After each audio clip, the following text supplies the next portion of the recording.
देवभूमि उत्तराखंड में यूसीसी लागू होने जा रहा है। मतलब हिंदू और मुसलमान सबके लिए एक कानून। इस कानून को पुष्कर सिंह धामी कैबिनेट ने मंजूरी दे दी है और सरकार ने इसे बड़ा कदम बताया है। ऐसे में यूसीसी को लेकर राज्य के हिंदू और मुसलमान क्या सोचते हैं और इससे क्या बदलने वाला है, ये रिपोर्ट समझाएगी आपको। दुनिया में कहावत है, जिसकी लाठी उसकी भैंस, लेकिन लाठी हाथ बदलती है। नहीं, समर्थन तो नहीं करेंगे हम इसका, हम तो विरोधी करेंगे इसका।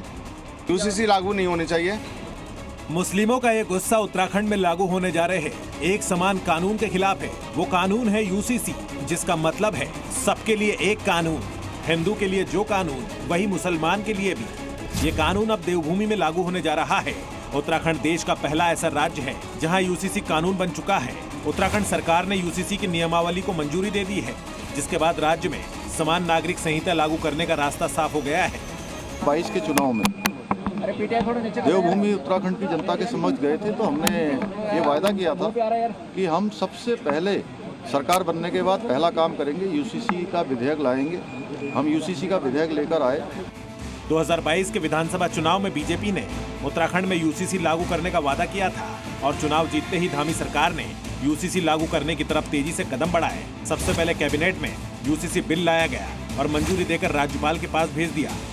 इस विधेयक को पिछले साल राष्ट्रपति की भी मंजूरी मिल गई और अब धामी सरकार ने यूसीसी नियमावली में आंशिक संशोधन कर फाइनल मुहर लगाई। तो हिंदू संगठन धामी सरकार के इस फैसले का स्वागत करते नजर आए।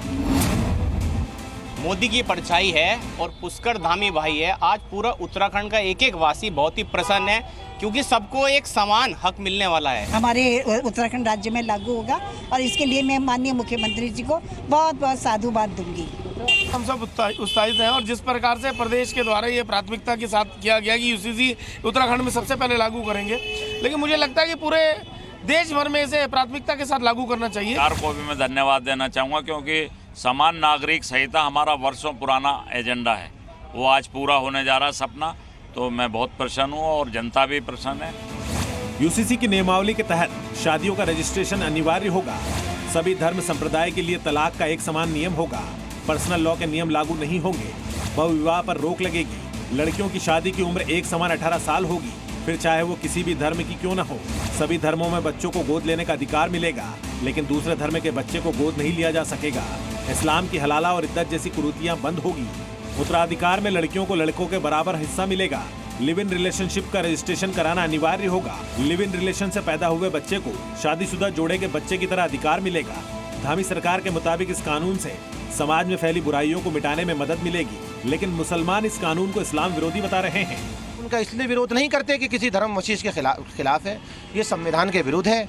हम इसका विरोध करते हैं, संवैधानिक तरीके से इसका विरोध करते रहेंगे और इसको माननीय न्यायालय में इसको चैलेंज करेंगे। यूसीसी जो है वो हमारे हिसाब से संविधान विरोधी है, भाजपा देश विरोधी है।